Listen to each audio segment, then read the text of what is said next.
पिता पुत्र पवित्र आत्मा त्रिएक परमेश्वरलाई महिमा भएको होस्। प्रभुको प्रियजनहरूमा फेरि पनि सबैलाई जय मसीह। आजको सुन्दर यो समयमा फेरि पनि परमेश्वरको छोटो वचन तपाईँहरूको माझमा लिएर आएको छु। हामी सबैजना परमेश्वरको वचन सुनेर आशिषित हुनेछौँ। प्रभुको प्रियजनहरू, आज तपाईँ र मेरो निम्ति परमेश्वरको वचन भजन सङ्ग्रह 127 एक पद रहेको छ। परमेश्वरको वचन आज राजा सोलोमनले तपाईँ र मलाई प्रभुको जीवित वचनबाट आशिषित गराउँदै हुनुहुन्छ। हामी आजको वचनलाई ध्यान दिएर सुन्नेछौँ। परमेश्वरको वचनले भन्दछ, भजन सङ्ग्रह 127 1, परमप्रभुले नै घर नबनाउनु भए त बनाउनेहरूले गरेको परिश्रम व्यर्थ हुन्छ।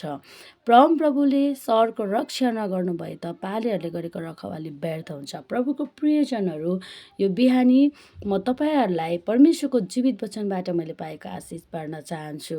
परमप्रभुले नै घर नबनाउनु भए त बनाउनेहरूले गरेको परिश्रम के हुन्छ? व्यर्थ हुन्छ।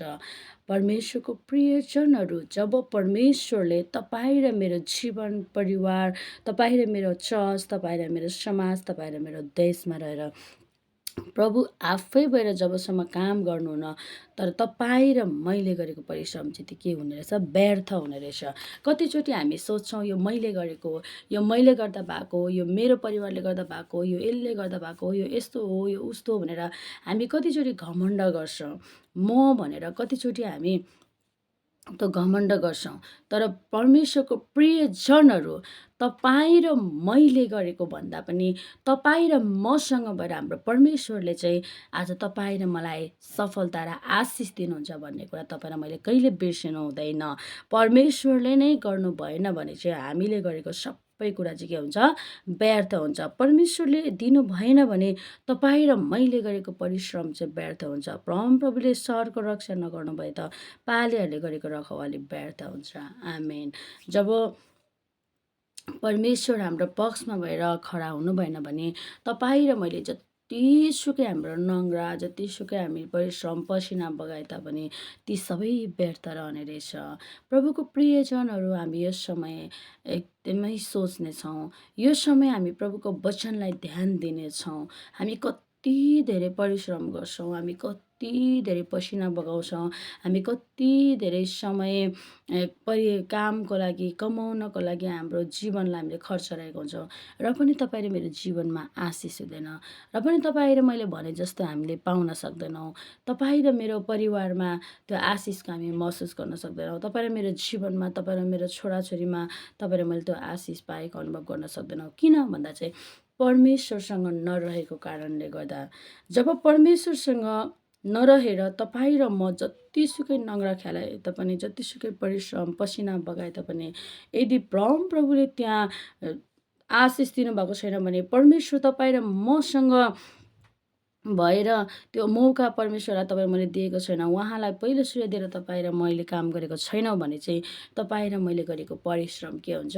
व्यर्थ हुन्छ। ती सबै चाहिँ एउटा डोकोमा दुध चुहेर डोकोमा हाले जस्तो हुन्छ। प्रभुको प्रियजनहरू, परमेश्वरको आशिष पाउनको लागि तपाईँ र म प्रभुसँगै रहेर गर्नुपर्छ भन्ने कुरा चाहिँ हामी यो वचनबाट सिक्न सक्छौँ।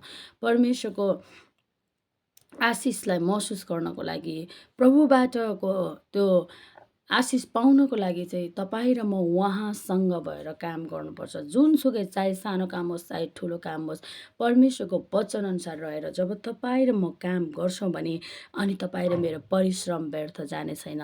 तपाईँ र म परमेश्वरको वचनअनुसार रहेर कुनै पनि परिश्रम काम गर्छौँ भने तपाईँ र मेरो असल रक्षक र आशिष दिनुहुने पिता चाहिँ तपाईँ र मसँग हुनुहुनेछ। तर तपाईँ र म आफ्नै घमण्डमा, तपाईँ र म आफ्नै बल बुद्धिमा तपाईँ र म जिउन चाहन्छौँ भने परमेश्वरको प्रियजनहरू त्यो कदापि पनि सफल हुँदैन। त्यो सबै व्यर्थ हुन्छ। तपाईँ र मैले वर्षौँ किन समय खेर नफालौँ, महिनौँ किन खेर नफालौँ, तर परमेश्वरसँग रहेर तपाईँ र म काम गरेको छैन भने कहिले पनि आशिष पाउँदैनौँ। तपाईँ विदेश जानुहोस्, चाहे तपाईँ इन्डिया जानुहोस्, चाहे घर छोडेर बाहिर रहनुहोस्, यति कमाउँछु उति कमाउँछु भनेर तपाईँ र म जतिसुकै परिश्रम गरौँ, तर परमेश्वरसँग छैनौँ भने चाहिँ तपाईँ र मैले गरेको परिश्रम चाहिँ एकदमै व्यर्थ हुन्छ।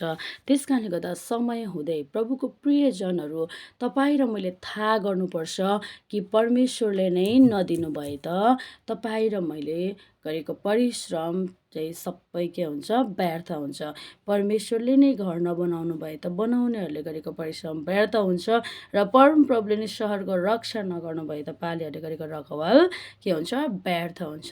तपाईँ र मैले जतिसुकै धन सम्पत्ति कमाएर थुपारौँ, तपाईँ र मैले जतिसुकै परिश्रम गरेर आफ्नो नङ्ग्रा ख्याएर तपाईँ र मैले काम गरे तापनि परमप्रभुको वचनअनुसार उहाँमा रहेर गरेको छैनौँ भने चाहिँ ती सबै एक दिन नाश भएर जानेछ, नष्ट भएर हराएर बगेर जानेछ।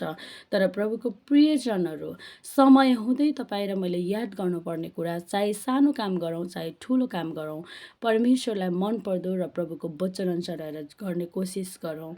हामीले पहिलो श्रेय परमेश्वरलाई दिनुपर्छ। आशिष पाउनको लागि तपाईँ र म आशिषित हुनको लागि, तपाईँ र मेरो परिवारमा आशिष पाउनको लागि तपाईँ र मैले गरेको सानो सानो कामद्वारा प्रभुलाई आदर गर्नुपर्छ। परमेश्वरको वचनअनुसार हुनुपर्छ। कति मानिसहरूले परिश्रम गर्छ, ओहो मेरो यो काम गर्नुपर्ने छ, मेरो यो काम गर्नुपर्ने छ, कहाँ आज सेवा भ्याइन्छ, कहाँ आज सङ्गति जानु पाइन्छ, कहाँ सभा दिनलाई मान्न पाइन्छ, यो त आज हाम्रो काम नसकी हुँदैन, नगरी हुँदैन होइन। तर त्यहाँ परमेश्वरको उपस्थिति छैन भने तपाईँ र मैले गरेको कामहरू सबै बिग्रिएर जान्छ, नाश भएर जान्छ।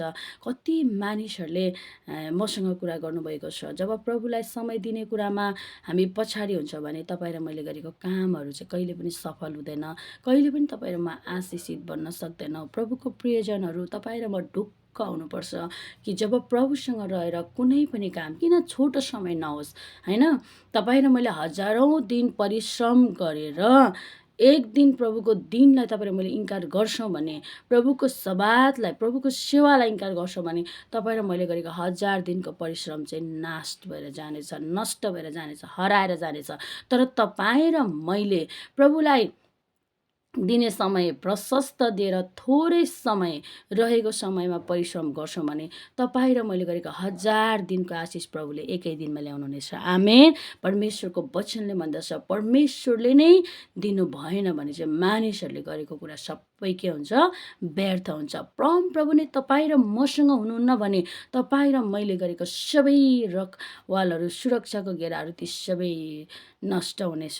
त्यो कहिले पनि सफल हुने छैन, त्यो कहिले पनि आशिषित भएर जाने छैन। त्यस कारणले गर्दा परमेश्वरको प्रियजनहरू म तपाईँहरूलाई यस समय परमेश्वरको वचनबाट उत्साह दिन्छु। तपाईँ र म ढुक्क हुनुपर्छ।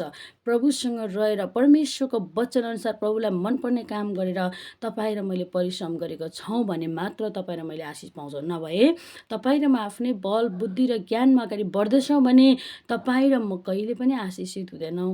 कहिले पनि तपाईँ र मेरो परिश्रम अटल भएर रहँदैन, त्यो चाहिँ हराएर जानेछ, नाश भएर जानेछ, बिग्रिएर जानेछ। त्यस कारणले गर्दा हामीले गरेको कामहरू बिग्रिनुभन्दा, असफल हुनुभन्दा अगाडि नै यो वचनलाई तपाईँ र मैले ध्यान दिनुपर्छ कि भजन सङ्ग्रह 127लाई परमप्रभुले नै घर नबनाउनु भए त बनाउनेहरूले गरेको परिश्रम व्यर्थ हुन्छ, परमप्रभुले स्वर्ग रक्षा नगर्नु भए त पालेहरूले गरेको रखवाली व्यर्थ हुन्छ। त्यस कारणले गर्दा परमेश्वरको प्रियजनहरू तपाईँ र मेरो मन मस्तिष्कमा यो वचनलाई सधैँ राखेर तपाईँ र म अगाडि बढ्छौँ भने परमेश्वरलाई मनपर्दो काम गरेर परमेश्वरलाई पहिलो श्रेय दिएर प्रभुलाई आफ्नो साथमा राखेर उहाँसँगै रहेर गर्छौँ भने परमेश्वरले तपाईँ र मैले गरेको सबै काममा आशिष दिनुहुनेछ। अनि तपाईँ र मेरो परिश्रम खेर जाने छैन, तपाईँ र मेरो आशा हराएर जाने छैन। तपाईँ र म अझै प्रभुको महिमामा अगाडि बढ्दै हाम्रो परिवार, हाम्रो व्यक्तिगत जीवन र हाम्रो मण्डली चाहिँ आशिषित हुँदै अगाडि बढ्नेछ। परमेश्वरको वचन पढाइसमा परमेश्वरले हामी सबैलाई आशिष दिनुभएको होस्। आमेन।